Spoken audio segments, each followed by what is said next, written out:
Olá, amigos do canal. Sejam bem-vindos.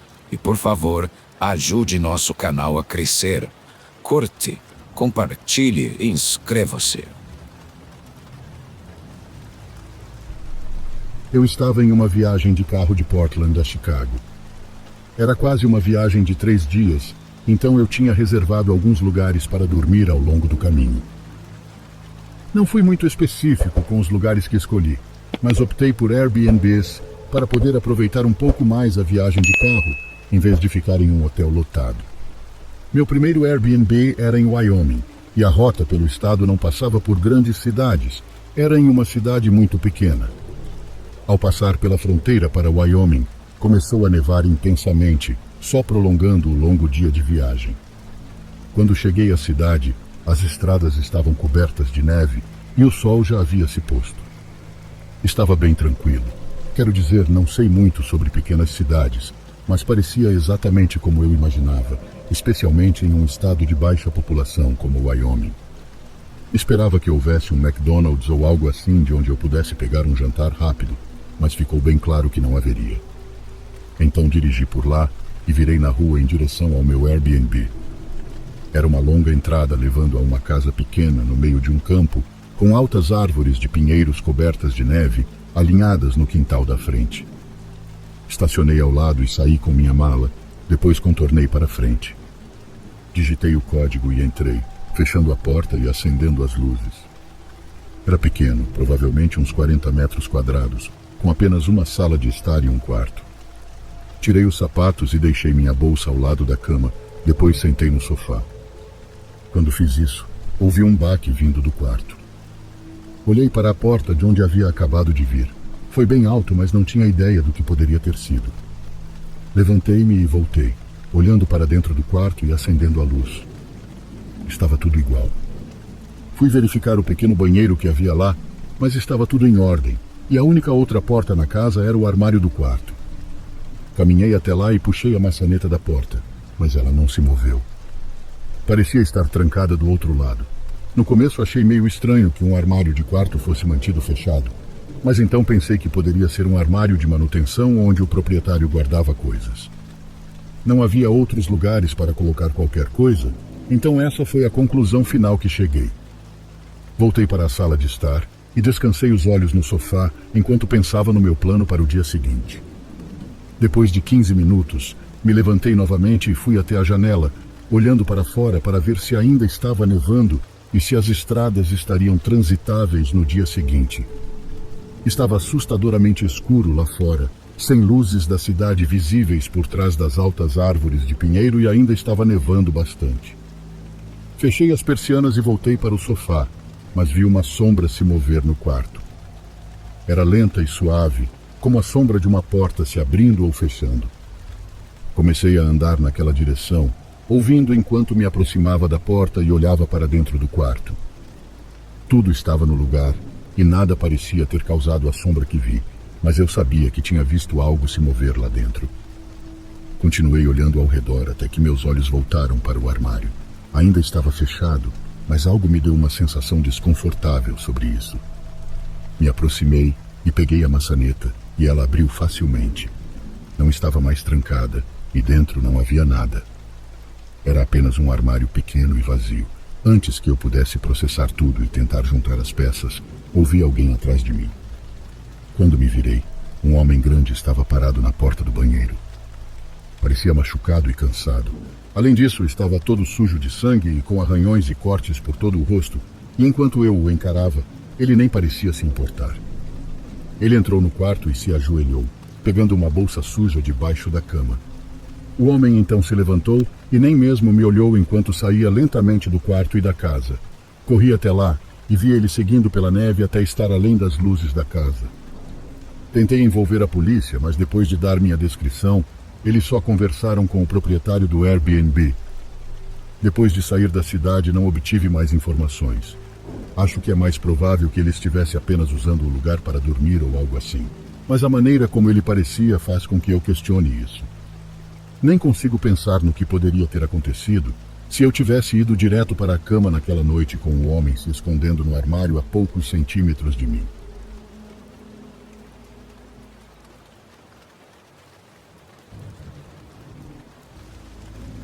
O que vou contar aconteceu com meu pai quando ele tinha pouco menos de 12 anos.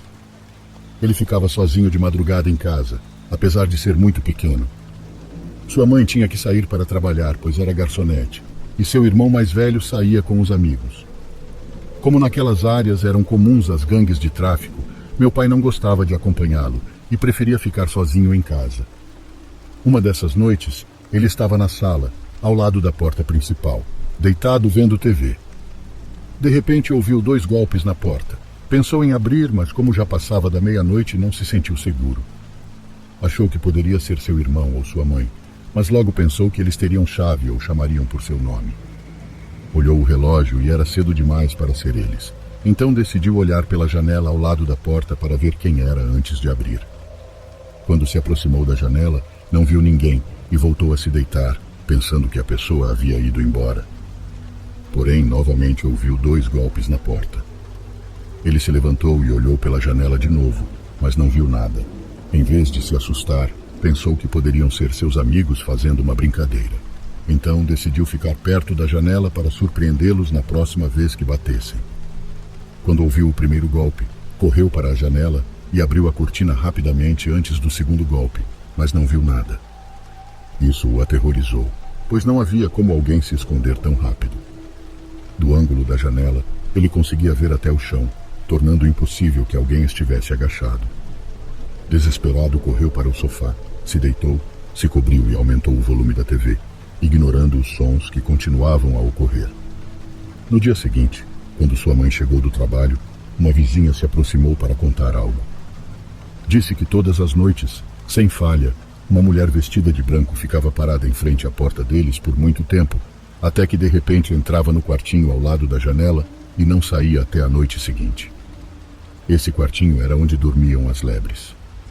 Ao ouvir isso, sua mãe contou aos filhos para que tivessem cuidado, pensando que talvez fosse alguém rondando o bairro. Eles verificavam o quartinho todos os dias, mas nunca encontraram nada estranho. Meu pai, no entanto, ficou muito assustado. Ao ouvir, sentiu um calafrio percorrer seu corpo, pensando na possibilidade de ter aberto a porta naquela noite. Imaginou-se cara a cara com aquela mulher, ou pior ainda, ela entrando na casa enquanto ele estava sozinho. Gostaria de dizer que isso foi a única coisa que aconteceu com meu pai, mas depois de tantas noites sozinho, há muitas outras histórias para contar. Assim que puder, vou reunir todas e compartilhar com vocês, se estiverem interessados, claro.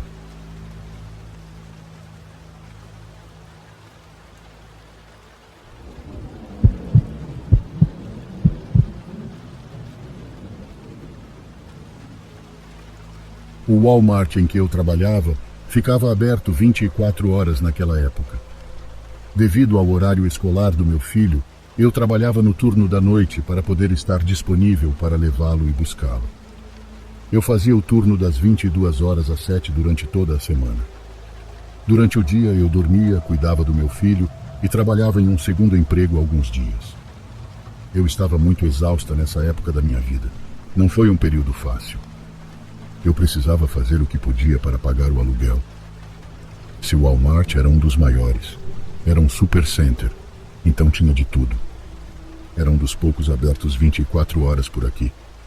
Acho que a Covid mudou isso. Quando cheguei lá por volta das 22 horas, numa noite fria, ainda havia uma quantidade razoável de clientes na loja. Muitas pessoas vinham fazer compras tarde da noite. À medida que as horas se passavam, é claro, o movimento diminuía tremendamente. As horas tardias da noite atraíam muitas pessoas estranhas, mais estranhas do que as usuais durante o dia.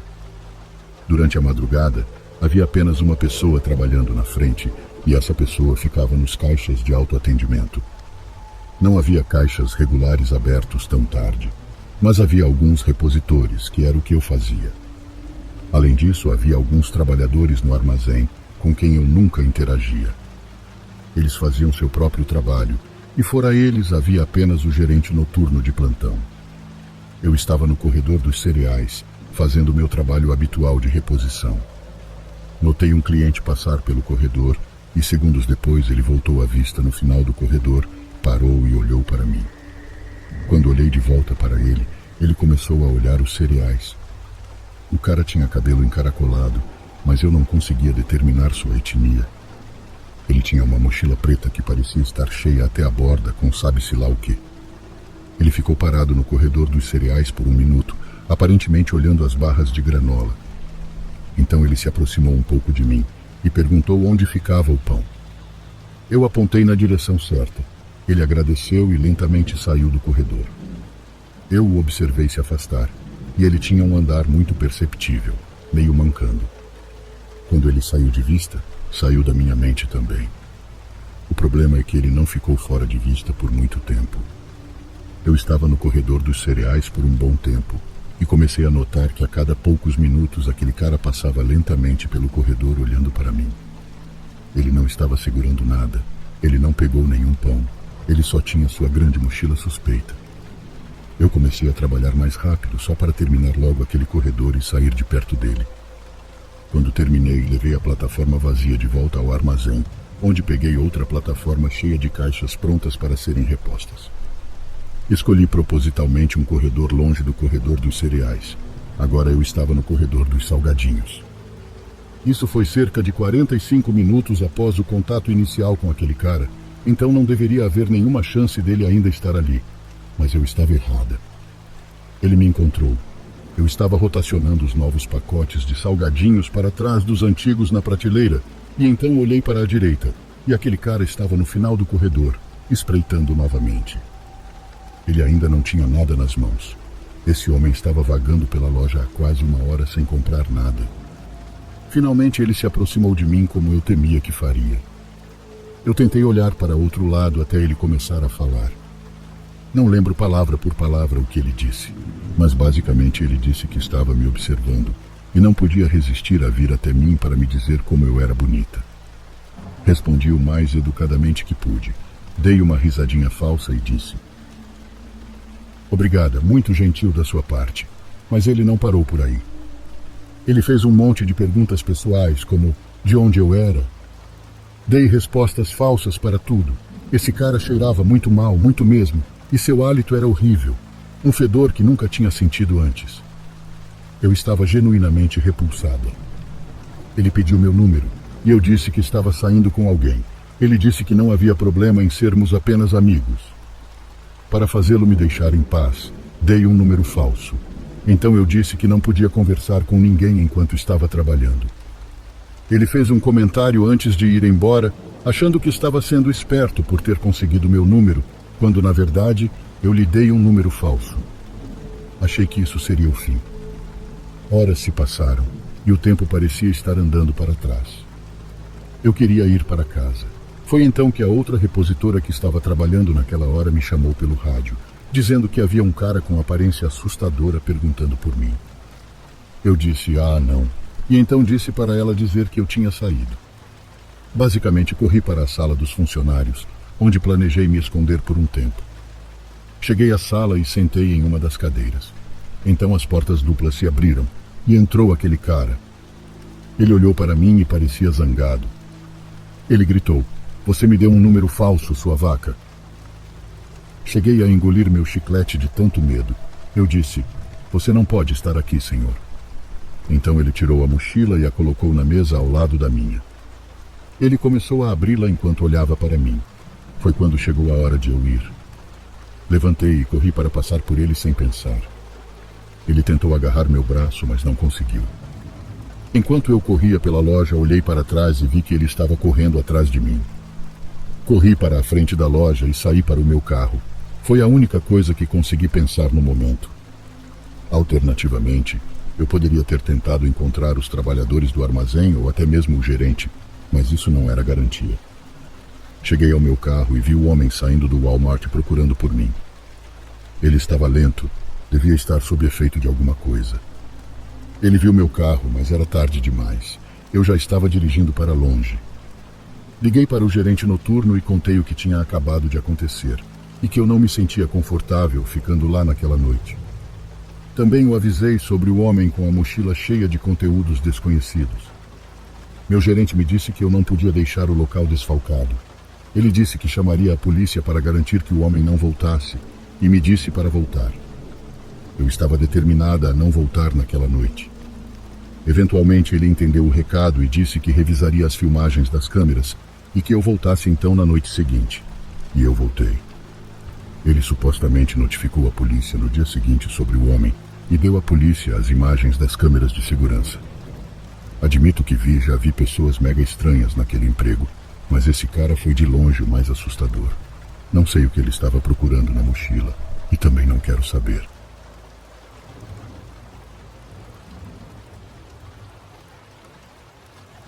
Esta é uma das muitas histórias aterrorizantes que tenho, mas esta em especial eu considero 100% paranormal, por isso me animei a contá-la. Não posso dar localizações exatas, só direi que aconteceu há alguns anos na Serra, quando nos enviaram a mim e ao meu pelotão para nos instalarmos nesses lugares. Aquele lugar era muito afastado da população, era no topo das montanhas, e os povoados mais próximos ficavam a horas de onde instalamos o acampamento. O lugar era solitário por razões óbvias, e nos foi dada a ordem de vigiar toda a área para garantir que não houvesse plantações ilegais ou criminosos escondidos no local, pois havia informações de que ali tinham esconderijos de uma quadrilha daquela época. Fazíamos rondas à noite em nossas caminhonetes para inspecionar o local. Estacionávamos em um lugar onde não fossem vistas, e depois caminhávamos entre as árvores e os arbustos daquela serra em busca do que já mencionei. Uma noite foi minha vez de fazer aquelas rondas. Estávamos na caminhonete 5 soldados, incluindo eu. As outras caminhonetes foram para outros rumos, pois tínhamos que nos dividir para fazer o trabalho mais fácil e rápido. Deixamos a caminhonete em um lugar seguro e todos descemos dela. Passava da meia-noite e o lugar estava em completa escuridão. O ar naquele dia estava muito frio, pois era inverno e estávamos no ponto mais alto da serra. Era difícil não se perder entre tantas árvores e mato. Nós, claro, tínhamos o equipamento necessário para voltar sem nos perdermos até onde estava a caminhonete, mas qualquer outra pessoa com certeza se perderia facilmente naquele lugar. Caminhamos muito por ali. O relógio indicava que eram 2 da manhã, quando de repente ouvimos passos muito fortes, como se alguém estivesse correndo em nossa direção. Ficamos em alerta, caso fosse alguém querendo nos atacar. Apagamos todas as lanternas e apenas esperamos que aquilo que estava correndo finalmente chegasse até onde estávamos. Permanecemos em completo silêncio quando, de repente, ouvimos um choro se aproximando junto com aqueles passos. Era a voz de um homem que, quando finalmente estava a poucos passos de nós, acendemos as lanternas novamente, apontando para aquele jovem. Era um homem de cerca de 30 anos, descalço e com a roupa rasgada e suja. Ele vinha chorando e suplicando por nossa ajuda. Pedimos que se identificasse, mas ele nunca o fez. Perguntei repetidas vezes o que havia acontecido e qual era seu nome, mas o jovem não parava de chorar e dizer: "Ajude-me, por favor." Nós desconfiamos imediatamente, pensando que se tratava de alguma armadilha para nos emboscar. Então decidimos detê-lo para interrogá-lo adequadamente. Mas no momento em que nos aproximamos dele, o jovem começou a correr muito rápido. Todos nós começamos a correr atrás desse rapaz imediatamente. Ele se afastou tanto que apenas víamos sua sombra correndo, mas ainda assim não paramos e continuamos atrás dele. Não sei quanto tempo corremos, mas foi um longo trecho. Um companheiro ficou para trás porque tropeçou em um galho e machucou a perna. Ele nos disse para continuar a perseguição, que ele ficaria bem. Continuamos correndo sem parar até chegarmos a um lugar muito estranho. Era como uma caverna muito pequena onde o vimos entrar. Meus 3 companheiros e eu paramos e fizemos silêncio, pois sabíamos que dentro dessa caverna poderiam haver criminosos prontos para nos matar. Caminhamos com muito cuidado, adentrando lentamente naquela caverna, onde não se ouvia absolutamente nada, mas havia luz dentro. A caverna era muito profunda. Caminhamos muito e ainda não chegávamos ao final dela. Nem sequer tivemos que acender nossas lanternas, pois a caverna estava muito bem iluminada pelo que pareciam ser velas. Continuamos caminhando quando de repente vimos algo ao longe, jogado no chão, e ao nos aproximarmos percebemos que era um corpo, mas não havia apenas isso. Ficamos completamente, não digo assustados, mas espantados quando, ao olhar ao nosso redor, vimos um monte de estátuas diabólicas, todas rodeadas de muitas velas e cartas escritas. Fiquei com a pele arrepiada quando vi que havia muitas fotos de crianças aos pés dessas estátuas, junto com objetos muito estranhos como bonecos e corpos de animais dissecados. Ver aquilo com mais clareza deu um leve medo. De repente, a vibração que se sentia era horrível e pesada, e quem diz isso é alguém que esteve em muitos, mas muitos lugares horríveis e cheios de corpos. Eu vi todo tipo de coisa, mas jamais na minha vida senti uma vibração tão horrível e insuportável quanto a daquele lugar. Depois de ver tudo aquilo, corremos até onde estava o corpo para identificá-lo, e quando chegamos, algo muito horrível percorreu nossos corpos ao percebermos que era o mesmo jovem que estávamos perseguindo. O lugar cheirava muito mal, pois o corpo estava ali sem vida há pelo menos 3 dias. Começamos a nos questionar, perguntando entre nós se ele era realmente o jovem que estávamos perseguindo, pois era muito difícil entender, mas todos concordamos que era ele mesmo. Não tínhamos nenhuma dúvida. Sem querer ser explícito, mas o jovem tinha os olhos costurados em forma de X e estava amarrado com as mãos nos pés. Imediatamente informamos via rádio ao nosso comandante sobre o que estava acontecendo, para que ele avisasse aos peritos para fazerem seu trabalho, mas poucos minutos depois, recebemos uma ligação dele dizendo que os peritos não se aproximariam daquele lugar. Mesmo pedindo várias vezes para virem, se recusaram. Com isso, nós tínhamos a tarefa de carregar o corpo e levá-lo na caminhonete até o centro da cidadezinha, onde estava o único necrotério do lugar.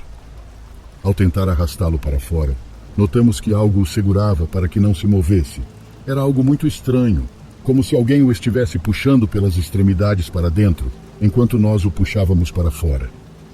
Em um momento, decidimos puxá-lo com toda a força que tínhamos. Contamos até 13 e todos nós o puxamos pelos pés para trás, mas então sentimos como se algo o arrancasse de nossas mãos, puxando-o completamente para dentro, para o mesmo lugar onde estava.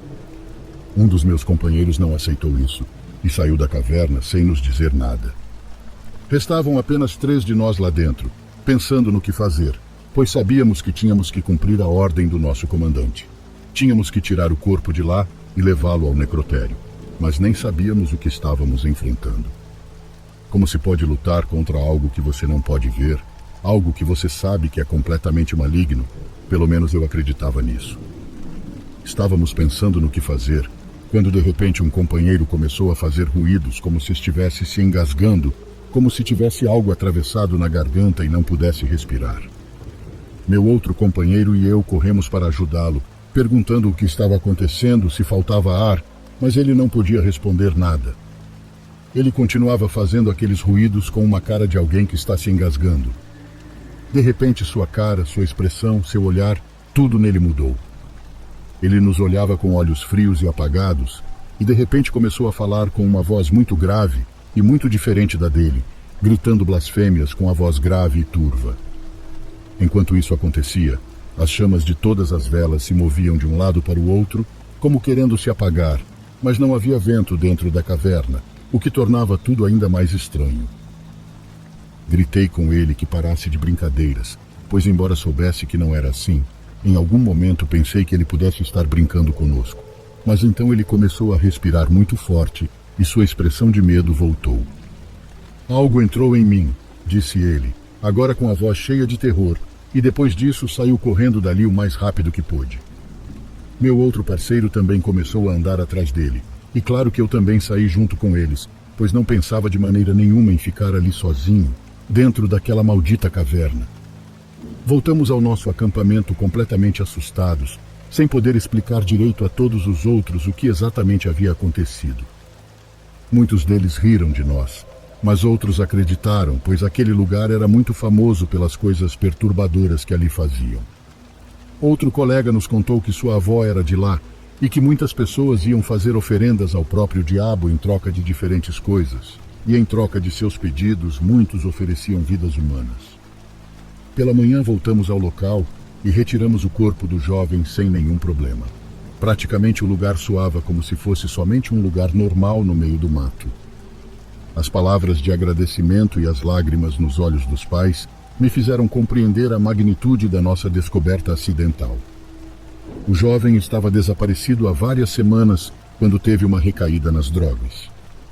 Até aquele momento, eu sempre tinha acreditado que espíritos apareciam apenas para assustar os vivos, Mas depois dessa experiência, fiquei convencido de que alguns se manifestam com outros propósitos, como querer que seus corpos sejam encontrados para finalmente poderem voltar para suas famílias após sofrerem por tanto tempo. Nas semanas seguintes, tentei retomar a normalidade de meus deveres militares, mas essa experiência ficou gravada em minha mente. Cada vez que passávamos por lugares como aquele, não podia evitar olhar com atenção, esperando não encontrar outro caso semelhante.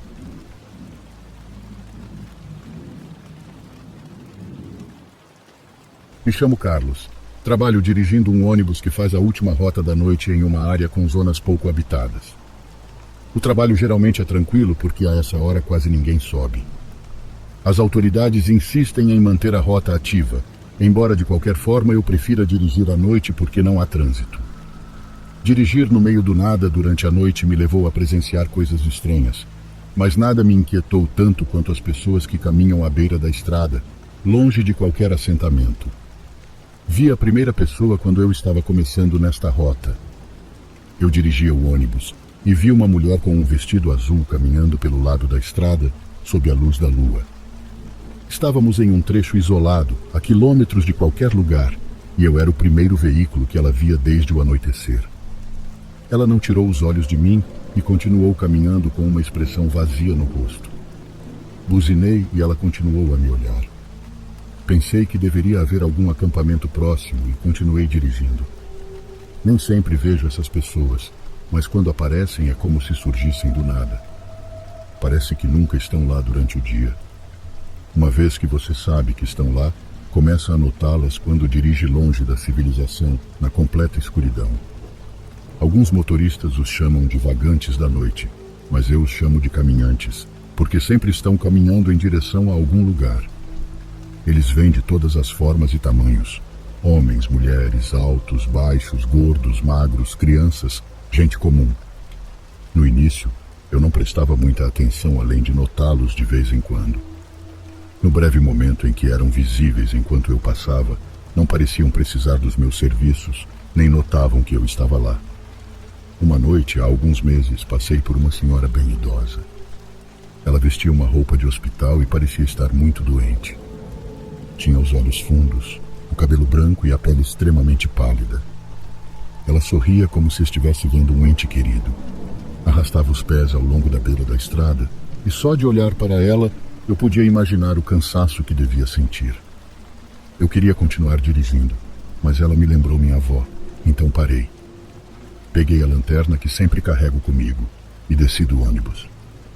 Podia ouvir seus passos antes de vê-la. Parei alguns metros à sua frente e vi seus pés enrugados no chinelo, sempre arrastando para frente. Faltavam muitos quilômetros para o bairro próximo e eu sabia que, a esse ritmo, ela nunca chegaria. Levantei minha lanterna e comecei a caminhar em sua direção. Senhora, chamei, esperando que respondesse. Não recebi resposta, mas quando finalmente a luz a alcançou, me assustei quando seu rosto apareceu. Não porque fosse diferente, mas porque parecia doente de perto e menos viva. Senhora, está bem? Sabe que não há nada por quilômetros. Quer que eu a leve? Ela não respondeu nada, apenas continuou sorrindo e avançando. Meu coração batia forte. Pensei que ela estava apenas muito velha e precisava de ajuda. Meus pés estavam congelados no lugar enquanto ela se aproximava. Quando chegou a alguns metros, suas mãos enrugadas começaram a se estender em minha direção. Seus dedos se moviam como se tentassem alcançar meu rosto. Ela abriu a boca, mas não disse nada. Apenas sorriu. Minhas pernas cederam e eu caí de lado.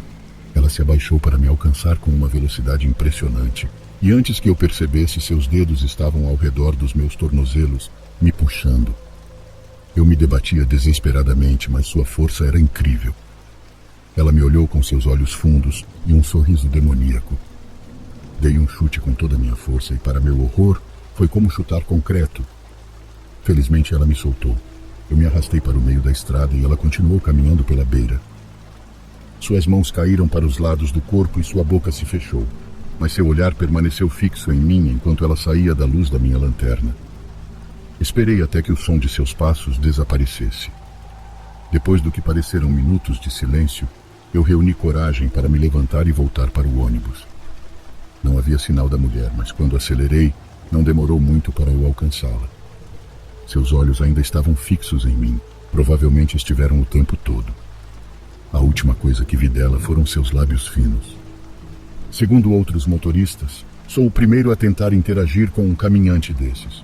E se Deus for bom, serei o último. Desde então, tenho visto muitos mais caminhando pela estrada na escuridão. Desde aquela noite, os caminhantes sempre me olham diretamente quando passo, algo que nunca costumavam fazer. Mas de jeito nenhum eu vou parar de novo por eles.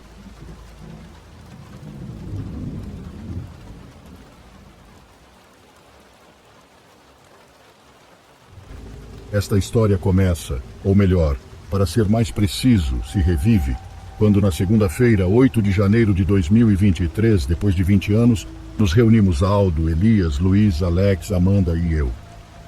Nos reunimos porque Aldo havia retirado sua própria vida. Essa foi a notícia que Amanda nos deu um dia antes, através de uma chamada telefônica. De alguma forma, ela conseguiu o número de telefone de todos. É que esta história começa há mais de 20 anos atrás, quando estávamos no ensino médio, quando não era comum que os adolescentes tivessem telefones celulares. No nosso caso, por exemplo, não lembro de nenhum de nós ter um. Conseguir o número de alguém com quem não se tem contato há 2 décadas pode parecer quase impossível, mas para Amanda não foi. Ela se encarregou de encontrar, ligar e reunir todos que estiveram presentes naquela maldita sexta-feira, 19 de dezembro de 2002. Recebi uma chamada de um número desconhecido que deixei tocar. Nunca respondo a números que não conheço. Na verdade, tenho um ditado: se for importante, vão ligar de novo. E assim foi. Quando atendi, levou alguns segundos para reconhecer a voz do outro lado da linha. Era tão familiar, mas tão mudada ao mesmo tempo. Vicky, é você? Sou eu, a Amanda. Amanda do ensino médio, a esposa de Aldo. Havia anos que não tinha notícias dela. No mínimo 15 anos. No momento em que me confirmou que era ela, senti um calafrio, como se soubesse o que estava prestes a dizer. Mesmo assim, me atrevi a perguntar, a seguir a conversa como se houvesse algo normal naquela chamada. Amanda, como está Aldo? Já passou, já aconteceu. Aldo se matou. Fiquei paralisado, algo em mim já sabia. Amanda me disse que estariam velando Aldo durante todo o dia de segunda-feira em uma funerária no Maranhão, onde vivíamos. Me apressei para realizar todas as atividades pendentes que tinha naquele dia e por volta das 3 da tarde fui para lá. Tinha um nervosismo estranho ao chegar. Lembro de cada detalhe, da dificuldade que tive para estacionar, da sensação das chaves do carro na minha mão enquanto fechava a porta e de cada passo que dei para entrar na funerária. Procurei pelo nome de Aldo para me dirigir à sala. Ele era o único falecido sendo velado naquela ocasião. Já estavam lá Luiz e Elias acompanhando Amanda. Alex chegou logo depois. A primeira coisa que notei foi que as velas estavam apagadas e o caixão fechado. Depois de abraçar Amanda e dar minhas condolências, perguntei por quê. Ela me disse que as velas não permaneciam acesas por muito tempo, que já haviam tentado e decidiram deixá-las assim. Sobre o caixão, não me respondeu nada, apenas disse que no dia seguinte o corpo seria cremado. Queria que estivéssemos presentes e, acima de tudo, que depois fôssemos à sua casa para conversar, falar sobre o que havia acontecido 2 décadas atrás. Aceitamos, era impossível evitar essa conversa. Me aterrorizava pensar nisso, mas tínhamos tempo antes que isso acontecesse. Poderia ser adiado pelo menos por algumas horas. E assim mudamos de assunto e falamos como amigos que se reencontram, como se não houvesse uma história macabra por trás. 2 da madrugada saímos para fumar. A funerária estava praticamente vazia, havia poucos conhecidos de Aldo e todas as outras salas estavam apagadas. Sempre tento aliviar um pouco momentos assim, através do riso. Acho que é um mecanismo de defesa, porque sempre acabo fazendo uma piada, algum comentário bobo que provoca risadas dos presentes. Talvez, em meio a tanta dor, o riso seja um descanso momentâneo para a alma. Não lembro o que disse, mas todos riram. Inclusive Amanda não pôde conter a risada. Todos rimos forte, como se precisássemos disso naquele momento. Como se precisássemos liberar. Não tínhamos chorado, então suponho que através de uma gargalhada liberamos muita emoção. Nisso notamos que alguém mais estava rindo do outro lado da rua. Alguém quase invisível entre as árvores, atrás de uma grade que delimitava uma agência do Instituto Nacional do Seguro Social. Alguém ou algo estava rindo conosco. Alguém oculto nas sombras, um homem de preto, imóvel, que olhava para nós. Nosso breve momento de paz terminou. Ele estava sorrindo para nós, parecia feliz com isso. De repente deu um passo para trás e desapareceu, como se tivesse sido engolido pela escuridão ou como se tivesse evaporado na nossa frente. Ficamos duros, travados. Sabíamos quem era. No fundo, sabíamos de quem se tratava. Ele tinha voltado para mostrar que tinha levado Aldo. Para continuar, tenho que voltar. Contar o que aconteceu na manhã de 18 de dezembro de 2002, há mais de 20 anos, quando meus amigos e eu falávamos sobre coisas sobrenaturais durante o recreio. Era moda na época. Estávamos no primeiro ano do ensino médio, a 2 dias das férias. E sabíamos que Aldo iria mudar de escola, que nossa amizade, como conhecíamos, pelo menos nessa fase, estava chegando ao fim. Pensamos que seria interessante conseguir um tabuleiro Ouija para brincar, ter uma experiência, uma história em comum para lembrar juntos, se algum dia nos reencontrássemos. Nos propusemos a investigar com conhecidos sobre o assunto. Combinamos de reunir todas as informações possíveis e fazer direito. Queríamos buscar todos os elementos que precisássemos para que realmente funcionasse, para que falássemos com algo. Ainda lembro de tudo que mencionamos na sexta-feira, no recreio. Precisávamos conseguir velas pretas para colocar em cada canto do tabuleiro, um copo de água, um prato com sal e selar o tabuleiro com sangue dos participantes na sessão. Não era nada surreal, nos disseram que bastaria furar um dedo e colocar no tabuleiro. Enfim, já podem imaginar tudo o que tivemos que procurar. Ao sair da escola, nos reunimos e fomos comprar o tabuleiro e os ingredientes que precisaríamos. Só faltava uma coisa importante: o local onde poderíamos brincar sem que ninguém nos incomodasse. Elias se lembrou de uma construção grande parada atrás da casa dele. Não era nada assombrado, apenas uma construção parada por falta de dinheiro. Nos pareceu uma boa ideia e nos pusemos a caminho para fazer isso. Já no local, buscamos o lugar mais escondido, onde entrasse menos luz do sol e, sobretudo, com medo de que alguém de fora visse que estávamos acendendo velas, pois sabíamos que isso resultaria em uma boa bronca. Era uma tarde ensolarada lá fora, mas encontramos uma forma de nos mergulhar na escuridão para começar a instalar tudo que havíamos levado para aquela sessão. Acendemos as velas, colocamos a água e o sal e, claro, não esquecemos da ideia do sangue. Aldo e Luiz eram os mais empolgados com o assunto, então decidiram que eles segurariam o indicador. Amanda, Elias, Alex e eu formaríamos uma espécie de círculo ao redor, segurando as mãos, e então começamos com as perguntas. Há alguém aí? Sim. Quer jogar com a gente? Qual é o seu nome? ALRAST. Todos nós nos viramos. Isso não parecia um nome. Aldo estava rindo. Ele era extremamente cético e dizia como podíamos acreditar naquilo, que era claro que Luiz quem estava movendo o ponteiro. No entanto, a expressão de terror em Luiz indicava que não era o caso. À medida que as perguntas avançavam, fomos conhecendo aquilo com quem falávamos. Nos disse que era um feiticeiro, que morreu queimado em 1749, no que hoje é a Arábia Saudita. Seu nome era Al-Hast. Em algum momento ele nos propôs algo.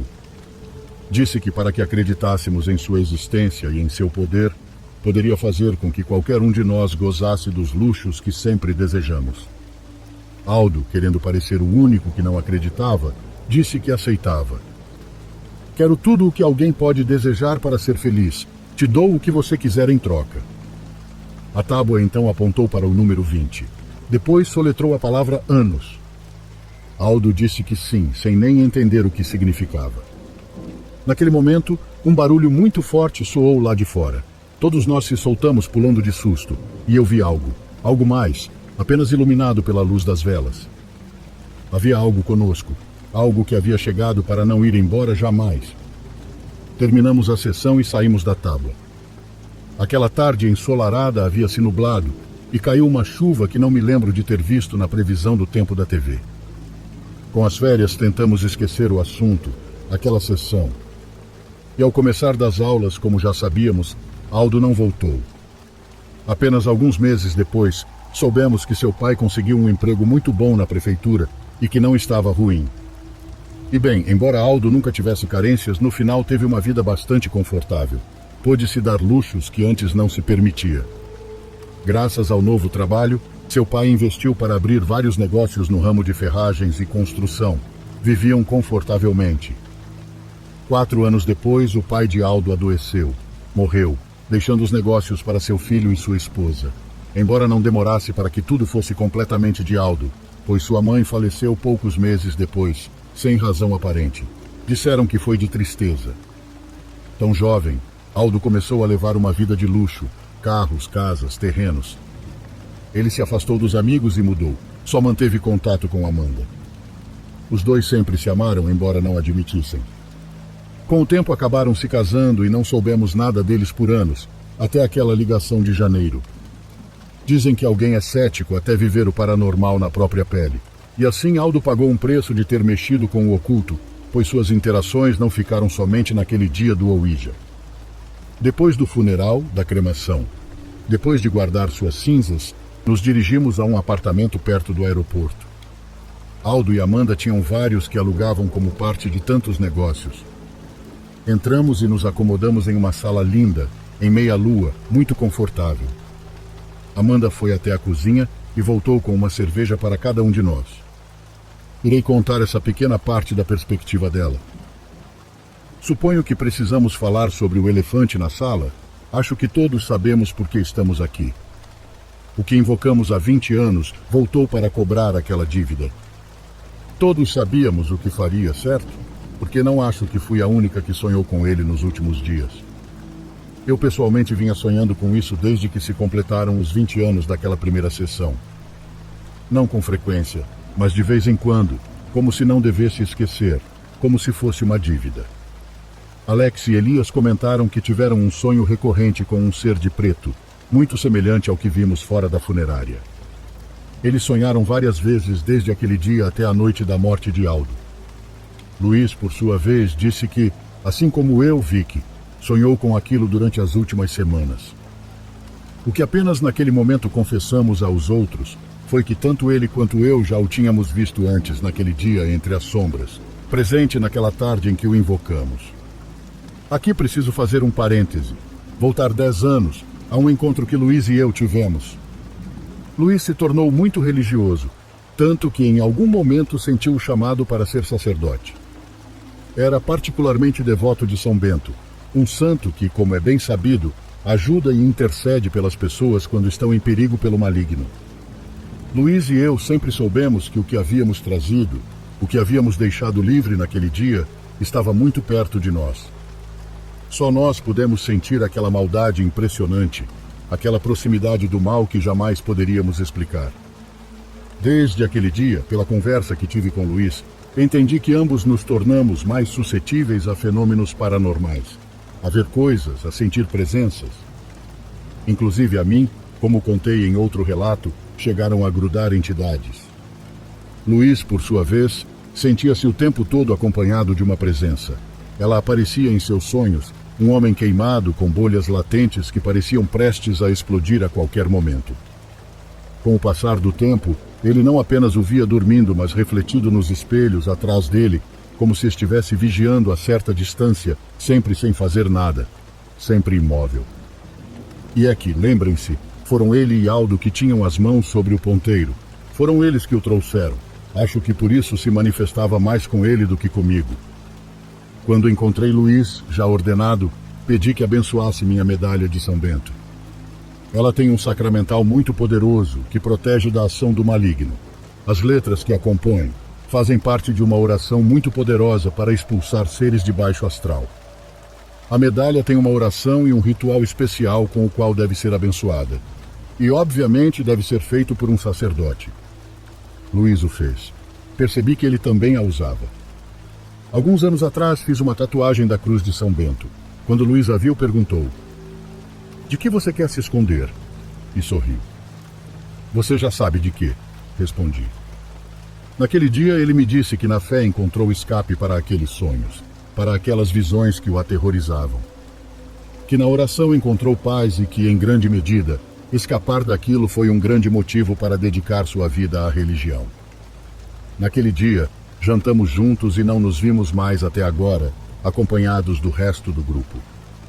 Estando todos juntos reunidos no apartamento de Amanda, ela nos contou tudo sobre os últimos dias de Aldo. Contarei o resto desta história com suas próprias palavras, de sua perspectiva.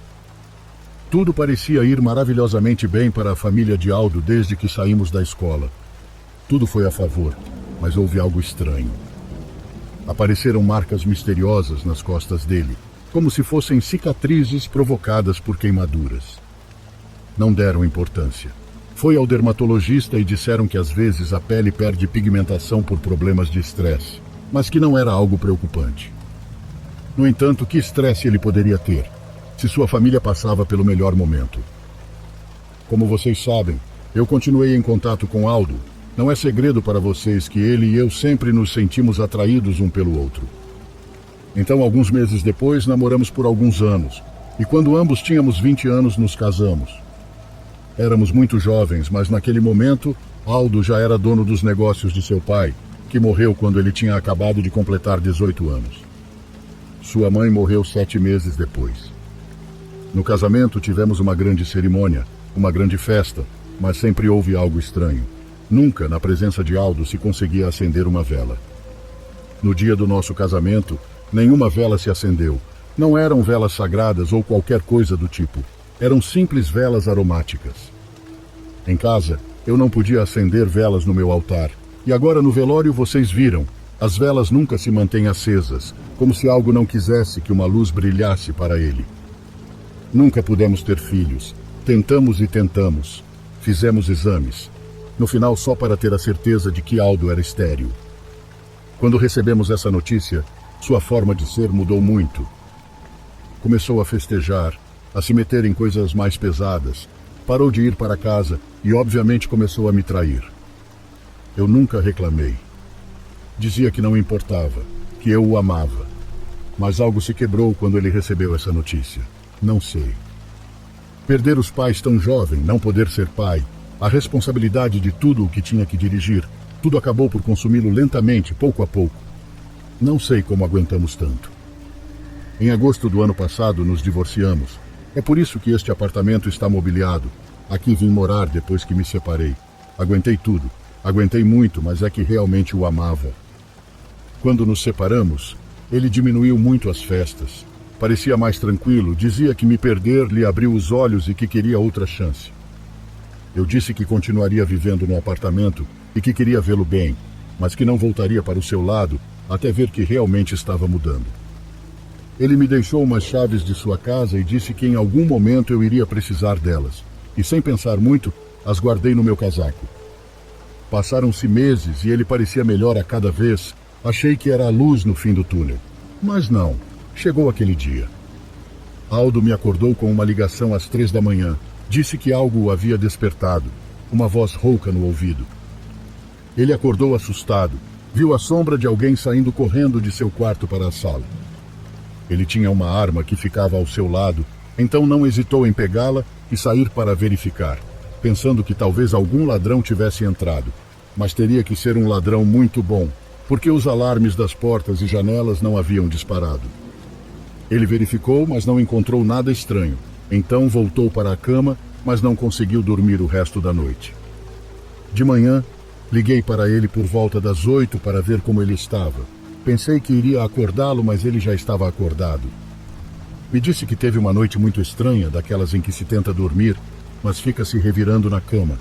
Então decidiu começar o dia cedo, fazer exercícios, tomar banho e ir ao escritório para revisar alguns papéis. Pensava que assim, quando chegasse a noite, estaria tão cansado que cairia como uma pedra. Achei um bom plano, desejei-lhe um bom dia e nos despedimos.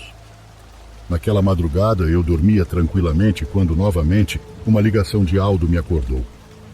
Ele disse que algo estava acontecendo em sua casa, que estava dormindo bem quando um cheiro horrível o acordou. Disse que cheirava como quando se queima cabelo ou penas de frango ou coisas assim. um cheiro muito forte que não sabia de onde vinha. A área da casa é um condomínio onde obviamente não há restaurantes ou cozinhas ao redor. E mesmo que houvesse, não acho que às 3 da manhã alguém estaria cozinhando. Aldo levantou-se, saiu de seu quarto e detectou que o cheiro vinha de dentro da casa, então dirigiu-se ao andar de baixo. Tudo estava apagado, apenas as pequenas luzes de emergência iluminavam um pouco o lugar. Logo detectou uma luz brilhante ao fundo, na cozinha, uma luz que se filtrava pelas frestas da porta. Era fogo. Algo estava queimando ali dentro. Então correu assustado pensando que algum forno estaria ligado ou algum curto-circuito havia provocado um incêndio, mas quando entrou viu incrédulo o horror. Perdoem-me por tomar fôlego, mas o que Aldo me disse que viu ainda me aterroriza. Aldo disse que viu que algo estava queimando. Eram os restos do que parecia ser uma ave preta, algo que não se distinguia bem. Estava envolto em chamas. Havia tanta fumaça que não pôde reconhecer do que se tratava. Ele me enviou um vídeo. Era nojento. Como pôde, ele apagou aquela coisa, a jogou no lixo fora da casa, pegou as chaves do carro e dirigiu até aqui. Quando chegou, o cheiro era muito ruim. Pensamos que o cheiro havia impregnado em suas roupas, então ele foi tomar banho e eu coloquei sua roupa para lavar e secar. Aquela noite ele dormiu aqui, comigo. Se soubesse que seria a última noite que passaríamos juntos, teria o abraçado cada minuto. No dia seguinte visitei Aldo em sua casa. Apesar de ter me mandado fazer uma limpeza no local, o cheiro permanecia nele, não em suas roupas. Ele próprio exalava aquele cheiro de queimado. Não sumia com nenhum perfume, parecia que emanava de seus poros. Ele parou de ir a lugares públicos e de ir trabalhar, pela vergonha que sentia. No dia 22 de dezembro, ele me ligou às 6 da manhã, pediu que eu fosse vê-lo, disse que era urgente. Eu me preparei e fui para sua casa. Ao chegar, toquei a campainha e ele abriu imediatamente. Parecia que estava ali do outro lado da porta esperando. Ele me abraçou e agradeceu por ir. Disse que algo estava acontecendo, que à noite estava dormindo quando sentiu que alguém o segurava pelo pescoço. Pensou que era algo que estava acontecendo no sonho, até começar a sentir uma ardência que o acordou. Uma ardência real, algo o estava queimando. Ele levantou-se da cama, mas não viu nada, e quis pensar que era apenas um sonho muito real. Mas quando acordou pela manhã, quando se levantou para ir ao banheiro, no espelho pôde ver a marca daquilo que o havia tocado. Foi então que me ligou. Lembro-me muito bem do que ele disse, do medo em sua voz. O tempo se cumpriu, Amanda. Ele está vindo atrás de mim. Senti como se uma flecha atravessasse meu corpo. Sacudiu minha mente. Eu disse que não, que como ele acreditava nessas coisas, que isso era impossível, embora no fundo eu tivesse muito medo por ele. No fundo acreditava que podia ser verdade. Desde então, Aldo tinha sonhos vívidos onde via que estava queimando. Cada sonho era muito real. Dizia sentir como a pele ardia. E ao acordar, sempre encontrava marcas que queimavam, como se realmente fossem queimaduras. No dia 2 de janeiro, ele me ligou. Disse que precisava que eu o acompanhasse a um lugar. Eu hesitei um pouco, mas no final concordei. Fomos a um bairro muito feio perto de um mercadinho chamado Glória. Me lembro disso porque estavam distribuindo resto de carnes. Estava morrendo de medo. Na entrada do bairro havia um grupo de homens de aparência muito ruim. Aldo perguntou pela senhora Marta e eles disseram onde era, não sem antes pedir algum dinheiro. Entramos e a casa da referida senhora era a última, a do fundo. Tinha gaiolas onde se viam algumas penas como de galo ou algo assim. Aldo bateu e a senhora abriu a porta. Ela tinha uma aparência descuidada, roupas muito desgastadas e um olhar sinistro. Ela ficou olhando na direção de Aldo, disse para entrarmos, mas quase gritou. Você não é bem-vindo. Aldo ficou parado pensando que se referia a ele, mas a senhora o puxou pelo braço para levá-lo para dentro. A primeira coisa que ela fez foi perguntar, o que você fez? Ela não sabia por que estávamos lá, e ainda assim fez essa pergunta.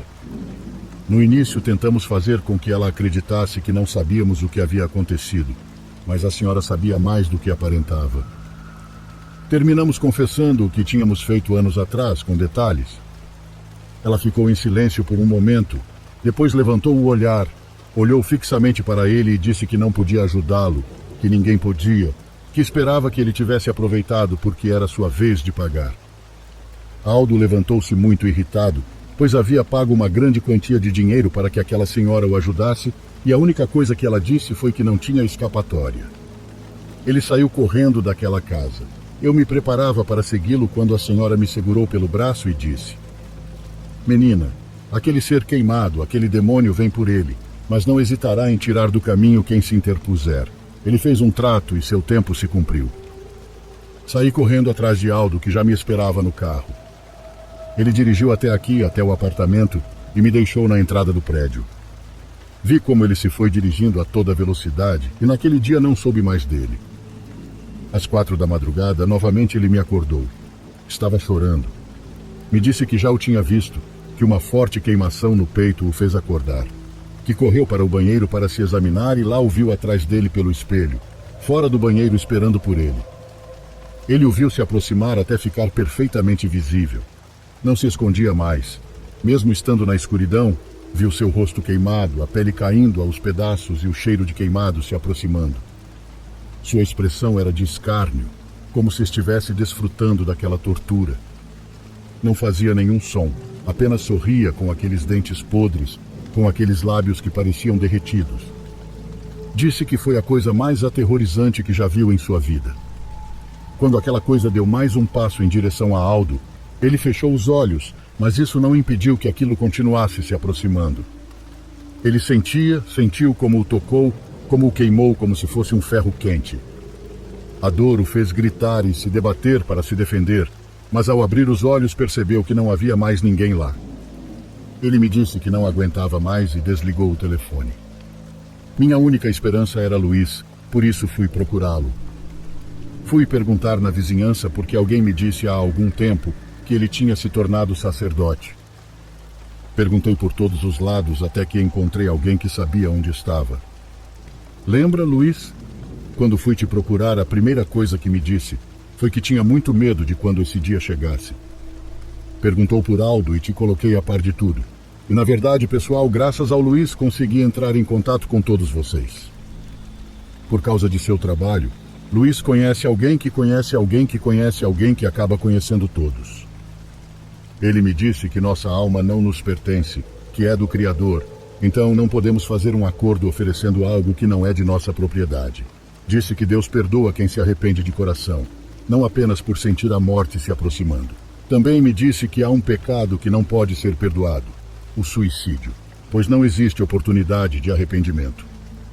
Achamos que talvez por isso aquela coisa não pudesse chegar e levar Aldo sozinha. Queria machucá-lo antes, torturá-lo, fazer com que fosse insuportável, que atentasse contra sua própria vida e só assim arrastá-lo para um castigo eterno. Segundo Luiz, precisávamos preparar uma forma de ajudá-lo antes que ele fizesse algo sem volta. Todo aquele dia e o seguinte tentei me comunicar com Aldo. Fui procurá-lo e ele não estava em lugar nenhum. Ele me ligou novamente à noite por volta das 6, disse que estava muito cansado, dava para ouvir em sua voz. Ele não conseguia dormir desde a última vez que tínhamos conversado. Também cobriu todos os espelhos do lugar onde estava, pois sempre se via queimado. Com uma voz muito triste, que mal se ouvia, me pediu desculpas, disse que me amava e que eu era a melhor coisa que tinha acontecido na vida dele, mas que não aguentava mais. Parecia uma despedida, e eu disse que tinha falado com Luiz. Pedi que me esperasse, que me dissesse onde estava porque podíamos encontrar ajuda, que eu o amava, que aguentasse, que não desistisse. Ele disse que já estava em casa, que me veria pela manhã. O vi cedo em sua casa, estava muito abatido. Levei o café da manhã que ele gostava, mas era impossível ter apetite naquele lugar, com aquele cheiro terrível que o enchia. Ele tinha marcas que tentava esconder de mim. Conversamos por um tempo, preparei café, passei o dia com ele até a tarde, quando, por mais que eu não quisesse, preparei algo para comer. Tentei dizer que tinha falado com Luiz, que buscaríamos uma forma de ajudá-lo, mas ele não parecia se importar. Quando começou a escurecer, me pediu para ir embora, disse que precisava ficar sozinho, que nos veríamos em breve e que esperava estar melhor, mais forte. Ele segurou minhas mãos e as beijou, disse que era hora de eu ir, que agradecia por tudo. No dia seguinte, Luiz me ligou logo de manhã para dizer que estava preparando tudo, que precisávamos levar Aldo a uma igreja em uma cidade próxima. Fui até a casa de Aldo para avisá-lo. Toquei a campainha, mas ele não saiu. Também não atendia o telefone. Seu carro estava na entrada e de repente senti algo no meu casaco, as chaves da casa. Entrei, não havia mais aquele cheiro ruim, tudo parecia estar tranquilo. A atmosfera era diferente. Chamei por ele desde a porta, mas não houve resposta. Subi para o quarto e vi a cama arrumada, ouvi o chuveiro aberto e abri a porta do banheiro. Lá estava ele, no chão banhado de vermelho. Era evidente o que tinha acontecido e gostaria de verdade. Gostaria de dizer que ele se foi em paz, mas seu rosto refletia terror. Sua expressão não conseguiu ser apagada, por isso não deixei ninguém abrir o caixão. No meio do choque, daqueles momentos que parecem parte de um pesadelo, quando liguei para a polícia, lembro de ter visto algo no banheiro, algo escrito no espelho. Eu juro que parecia estar escrito aquele maldito nome que ele nos disse através da Ouija. Escrito no espelho, mas ao contrário, quase como se tivesse sido escrito por dentro. Liguei para Luiz, depois localizei todos vocês e, bem, o resto da história vocês já sabem. Quando Amanda terminou seu relato, já não lhe restavam lágrimas para chorar, nem a nós palavras de consolo que pudessem ajudar. Não soube o que dizer a ela. Ainda não sei.